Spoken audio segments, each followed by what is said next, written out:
The skies burned red over planet VARAK-9. For thousands of years. The alien clans lived in silence, watching the skies, fearing one day the prophecy would come true. A being from the stars would challenge their strongest protector, the Guardian. Beast. And now it had come.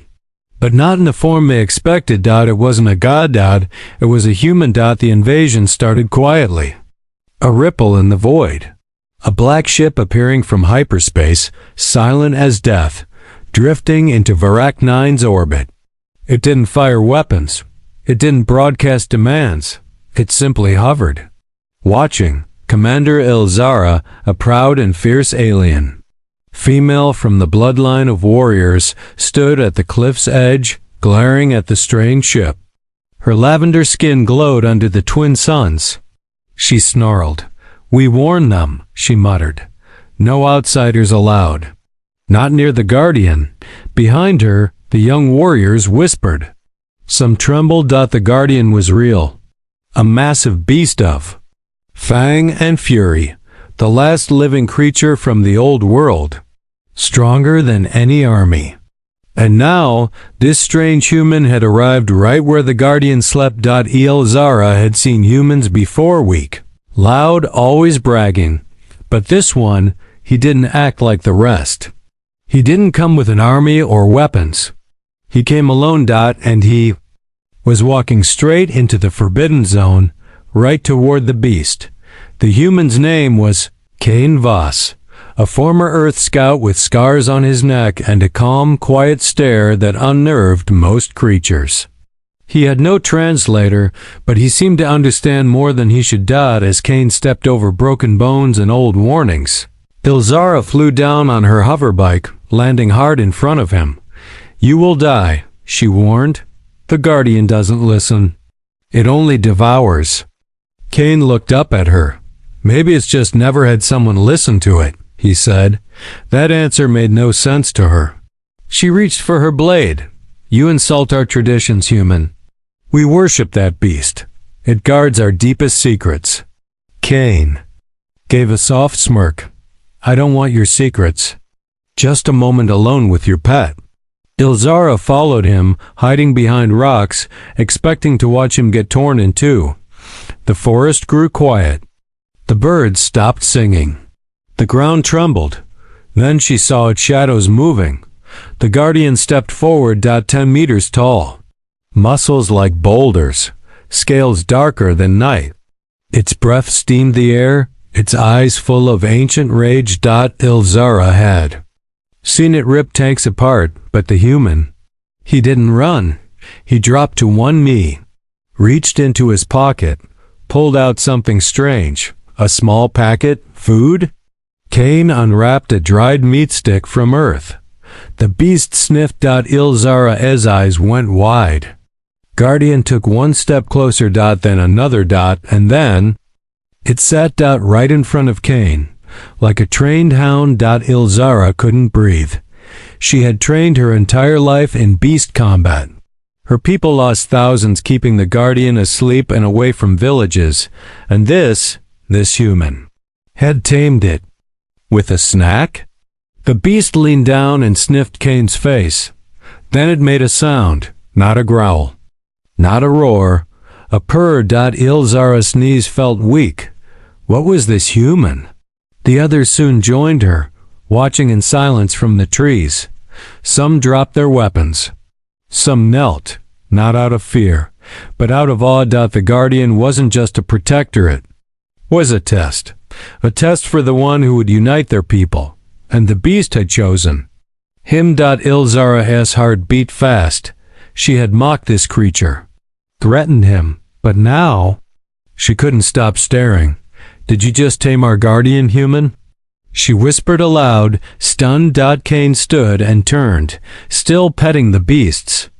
Sighed. He looked right at her and said calmly, "I didn't tame it. I respected it." And somehow, that made it even more terrifying. Asterisk. The campfire crackled under the stars of VARAK-9. Ilzara sat across from Cain, still trying to believe what she saw. The guardian a beast feared across the galaxy was curled up behind Kane, sleeping peacefully, like a pet next to its master. Around them, warriors of her clan stood in silence. None dared speak too loud. No one dared get too close. The whispers were already spreading through the camps. The guardian chose him. He's not just a human, he's something more. The prophecy, it's starting. Ilzara broke the silence. What are you? She asked. Kane took a bite of dried meat and didn't answer right away. His eyes stayed on the stars above. I'm just a man who's seen too many wars, he finally said. Too many monsters. Too many scared people hiding behind fear. Ilzara frowned. And now you control one of the greatest monsters in the galaxy. Kane looked at the guardian. I don't control it, he said. I listened to it. I didn't threaten it. I showed it something simple: peace. That word, peace. It sounded like a joke on this planet. Later that night, Ilzara met with the elders in the underground chamber. The firelight flickered on. Their ancient robes and scarred faces. He cannot stay, one elder growled.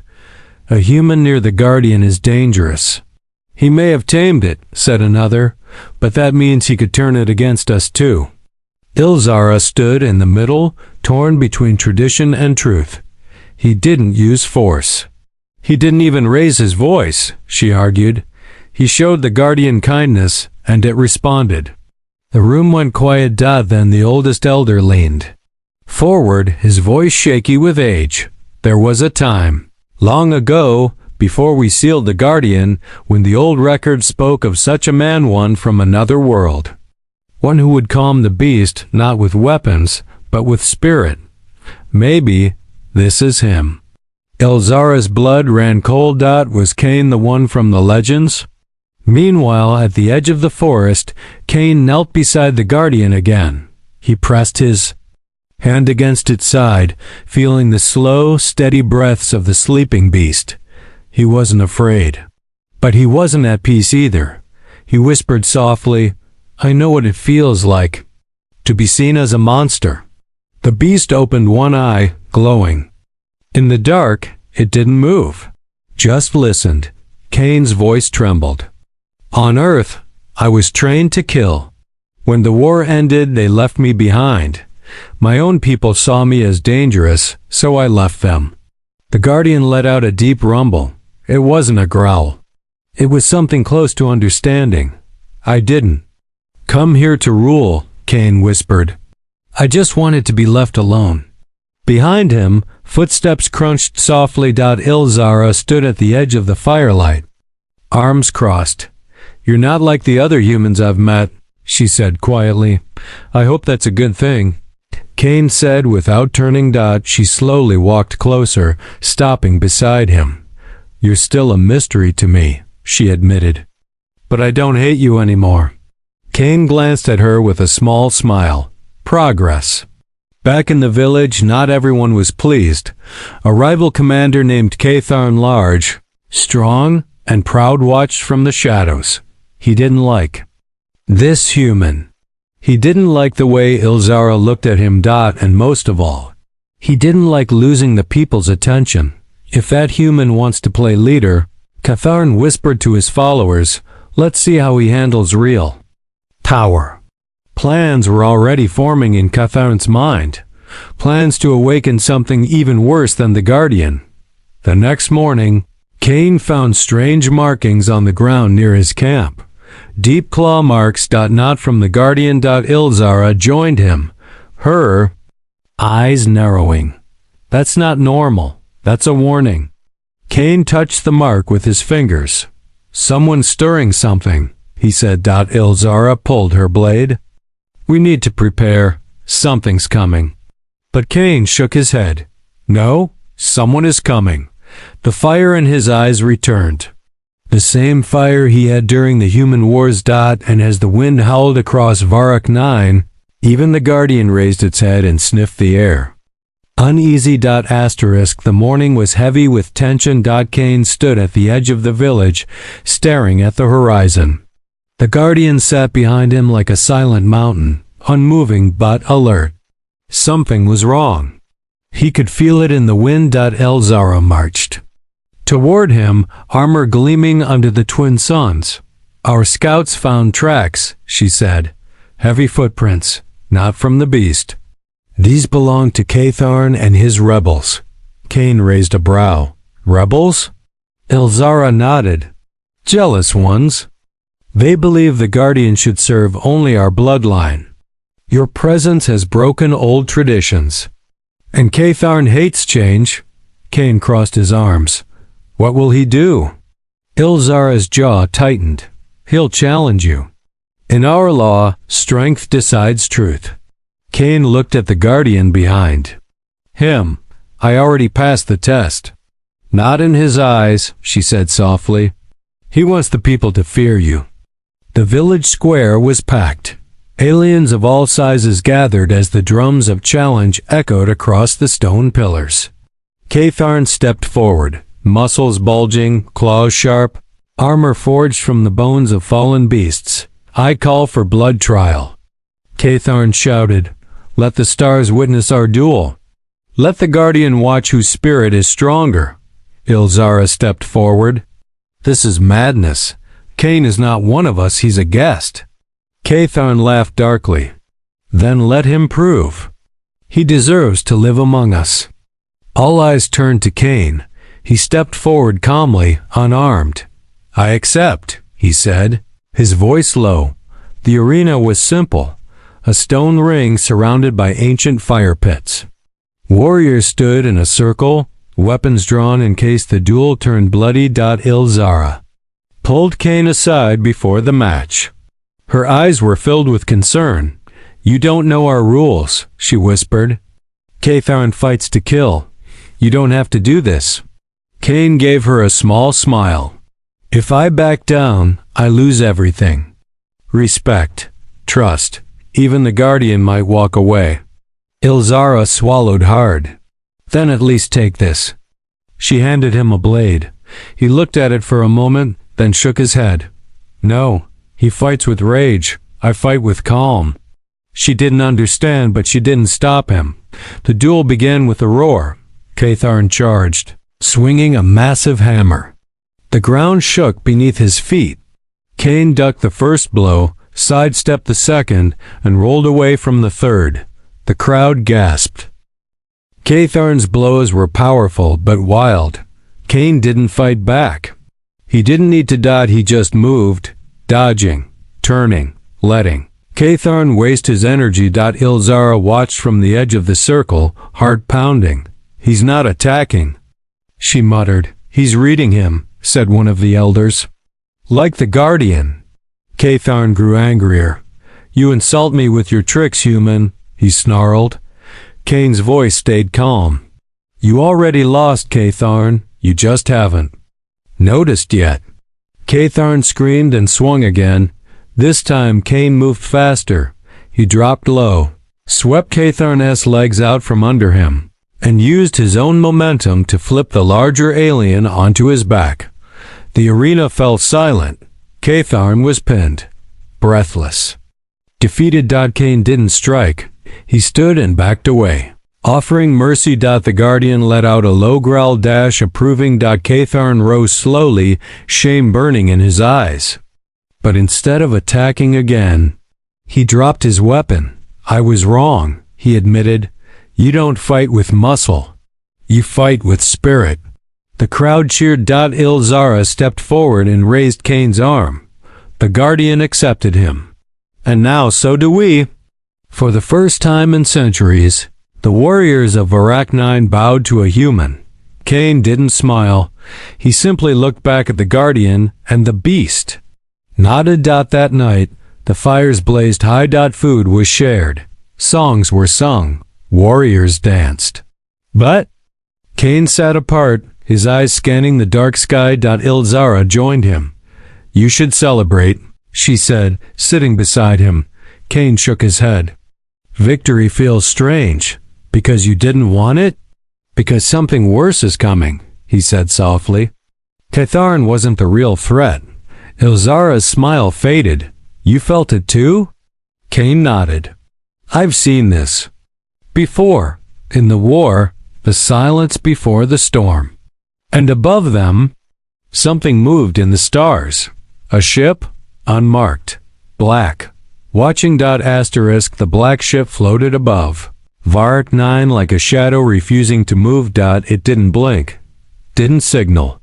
Didn't send a message. It just watched. Kane stood on the cliff with Ilzara, staring at the sky through a small Earth-made scope. His jaw was tight. His silence said more than words. Ilzara squinted. That's not one of ours. Too sleek. No markings. Kane lowered the scope. It's not one of mine either. That's a ghost ship. Ghost? She asked, confused. Pirates. Slavers. Mercenaries. They use cloaking and watch from orbit, waiting for chaos. Then they strike. Ilzara's face grew serious. You think they're watching us? I think they're watching the Guardian. Later that night, strange things started happening. The Guardian became restless. Its tail twitched. It growled at the moon. It snapped at shadows that weren't there. Kane walked slowly up to it, holding out his hand. The beast sniffed him and calmed, but its eyes remained alert. Ilzara joined him. It feels it too, doesn't it? Yeah, Kane said. Something is calling it. Just then, the sky flashed. A silent beam of light came down from the black ship. It hit a nearby mountain. Nothing exploded, but the mountain began to hum. Kane's eyes narrowed. They're waking something. Ilzara's voice shook. There's an old legend about a second beast, one darker. Buried. Sealed away for eternity. And now someone's breaking the seal. Kane said grimly. The ground cracked that very night. From the base of the mountain, black smoke poured out.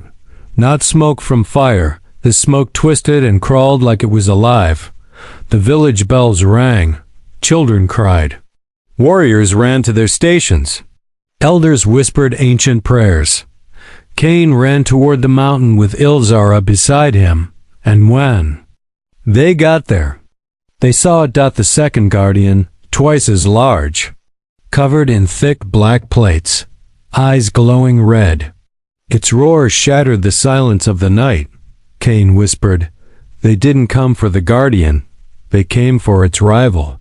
Ilzara stared in horror, and now it's awake. The black ship descended lower. Smaller pods dropped from its sides. Mercenary troops. Slavers in black armor, armed with net cannons, stunners, and tranquilizers. They weren't there to destroy. They were there to capture. They're trying to take both beasts. Kane growled. Ilzara looked around. We're not ready for war. Kane pulled a small device from his belt and tapped it. A blue glow activated. What's that? She asked. Old Earth tech. I buried a few satellite mines near the ridge when I landed. Just in case. You were expecting this? No. Kane said, but I've learned to prepare for it. Kane ran into battle first. He activated the mines. Blue pulses flew up and exploded in the air, sending electromagnetic waves through the sky. Several enemy drones fell instantly. Ilzara shouted, Defend the Guardian. Don't let them near it. Her warriors clashed with the slavers as flames, and weapons lit the dark night. But the second beast was loose, and unlike the first Guardian, this one had no peace in its heart. It crushed warriors, burned trees, roared like a storm tearing through the valley. The first Guardian stood and roared back. For the first time in centuries, the two titans locked eyes. One growled in rage, the other in sorrow. Kane stood between them. Don't do this, he said to the Guardian. You're not like it. Ilzara screamed from behind. Kane, get out of the way. But Kane held up his hand. The dark beast charged. The Guardian leapt forward to protect the human. And the valley shook with the clash of legends. As trees fell and earth broke. Cain and Ilzara stood shoulder to shoulder, leading her people through chaos. "We have to stop the slavers and the beast," she shouted. Cain nodded. "One is controlled. The other is corrupted. We end both." She looked at him. "You have a plan?" Cain grinned through the dust. "I always do." Asterisk. The ground shook as the two titans clashed. The peaceful guardian, Cain's silent companion, now roared in defense. It tackled the dark beast with a crushing force that cracked the earth. The dark beast fought back like a storm, slashing with claws, tearing trees in half. Ilzara watched in disbelief. "I've never seen anything like this," she whispered. Cain stood beside her, eyes locked on the chaos. "They're not just fighting," he said. "They're remembering something." Ilzara blinked. "Remembering?" "They were once brothers," Cain said. "I can see it. They know each other." Slavers fired from above. Explosive nets rained down, trying to capture the beasts. But the guardian dodged them. The dark beast didn't. It ripped the nets apart, but one of them latched onto its eye. It went mad. It roared and struck everything near it, including the slavers. Ilzara pointed. "It's not just dangerous, it's out of control," Cain nodded. "That's what they wanted. They thought they could command it. They were wrong." From behind, Catharn ran up with a squad of warriors. "We've cleared the North Ridge," he shouted. "But more dropships are coming." Cain turned quickly. "Good. Then I know what to do." Cain ran to the guardian, even as it wrestled the dark beast. He jumped between their fight, holding up his arms. "Guardian," he shouted. "You know me? You trust me." The guardian stopped, chest heaving, eyes glowing. The dark beast charged again, but Cain held firm. "Don't kill it," Cain said softly. "It's not the enemy." The guardian growled. "Help me," Cain whispered. "Help me show it peace."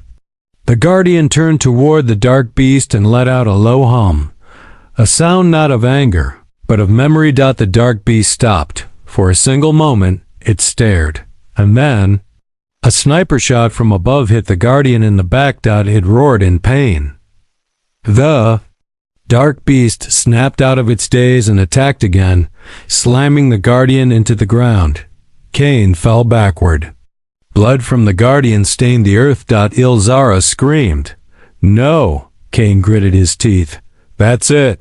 He pulled out a hidden transmitter from his belt and tapped a secret code. Ilzara stared. "What did you do?" Cain looked at her. "I just called an old friend." From above, the sky lit up. A massive Earth-made ship uncloaked from stealth mode. Its cannons charged. Its name glowed across the side. The Revenant. Ilzara gasped. "That's human tech." The Revenant fired at the enemy dropships. Explosions filled the air. Slavers scrambled, trying to retreat. Cain smiled. "I never fly alone." Using the distraction, Cain and Ilzara rushed to the Guardian's side. The wound was deep, but not fatal. Ilzara pressed cloth to the bleeding spot. "We have to stop the fight before both beasts die," Cain nodded. "There's still a way." He turned to the dark beast. And walked forward. Ilzara tried to stop him. "What are you doing?" "I tamed one," Cain said. "Maybe I can calm the other." He walked slowly, step by step. "No weapons. No fear," the dark beast growled. But Cain didn't stop. "You're not the enemy," Cain said gently. "They used you, hurt you, lied to you?" The beast hesitated. Cain held out his hand. From the shadows, a cub-sized creature, same black scales, same red eyes, walked out, a youngling. The dark beast turned, confused. Ilzara gasped. It was protecting something. Cain knelt beside the small beast and touched its nose. Then he whispered to the larger one, "You don't have to fight anymore." The dark beast growled once more, then turned away from the Guardian. Both titans stepped back. The battle was over. The revenant circled above? The slavers? Gone? And the people of Varak 9?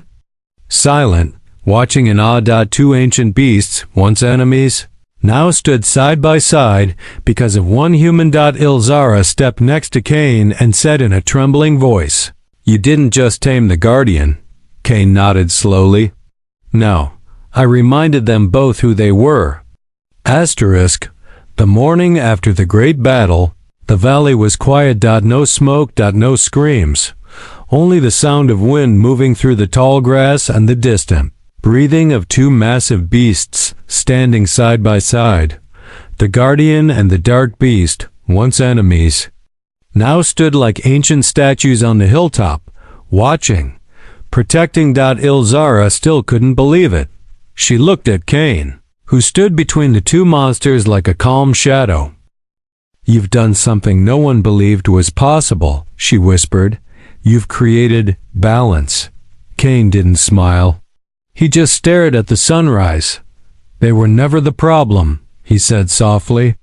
"The ones who tried to control them were." Inside the village, people worked quickly. Slaver wreckage was being taken apart and used for defense.